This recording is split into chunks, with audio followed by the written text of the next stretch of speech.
Hello，欢迎回到策略喵日常。今天讲的内容是很多人都在想的问题，就是山寨币的季节是不是真的不会来了？在过去24小时，市场又跌了，比特币回到10万出头，以太坊跌破3800，社群里都是悲观和怀疑的声音。但这很可能不是结局，而是一场彻底的杠杆清洗，是暴风雨之前的宁静。咱们用数据和逻辑把事情讲清楚。在开始分析前，先分享一句能稳定人心的金句，尤其在这恐慌的时刻很有用。学会接受被讨厌，是你迈向成功的必修课。这句话很关键，想成功就不能让所有人都喜欢你。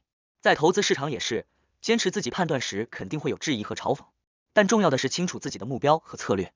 网上的噪音，特别是陌生人的负面评论，根本不值得浪费时间去在意。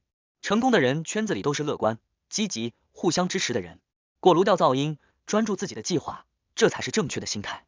接下来看看市场为什么会跌。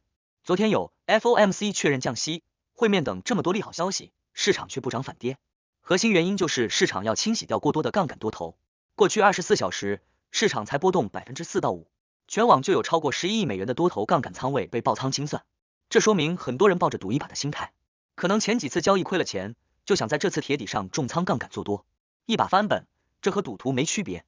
只要市场有大量这种不稳定、急于翻本的杠杆资金，大资金巨金就不会轻易拉盘，而是通过砸盘收割这些仓位，直到把最后一个杠杆多头洗出场。所以这次下跌更像是一场精准的压力测试。健康的牛市需要坚实的现货基础，而不是靠杠杆。再从技术面来看，这里有好消息。比特币方面，昨天提到的 CME 期货缺口已经完全回补了，就像拆掉了最后一个障碍。接下来要看日线能不能收在10万美元以上，只要不有效跌破10万美元，特别是103000美元，中长期结构还是健康的。以太坊的关键是日线能否收回3820美元的牛市支撑线上方，目前它在测试更下方的动态支撑。山寨币全面大跌5%到9%很正常，因为它们波动性大。但要记住，当比特币企稳时，山寨币的弹性也是最大的。在大家恐慌的时候，看看聪明资金在做什么。Michael Saylor 依然看多，他在 CNBC 采访中说，根据分析师共识，比特币年底前可能达到15万美元。他还觉得过去12个月是加密货币历史上最好的12个月，从10万到15万有50%的涨幅，在牛市里完全有可能。Tom Lee 逆势抄底，他的基金在下跌时买入了价值13亿美元的以太坊现货，这才是别人恐惧我贪婪。整个10月，比特币的现货交易量突破了3000亿美元，说明市场基础很扎实，资金只是在换手，没有撤离。渣打银行预测，到2028年，代币化的现实世界资产入市场规模将达到2万亿美元，这是增长空间很大的赛道。这告诉我们要把眼光放长远，看未来3-5年的趋势，别纠结3-5天的涨跌。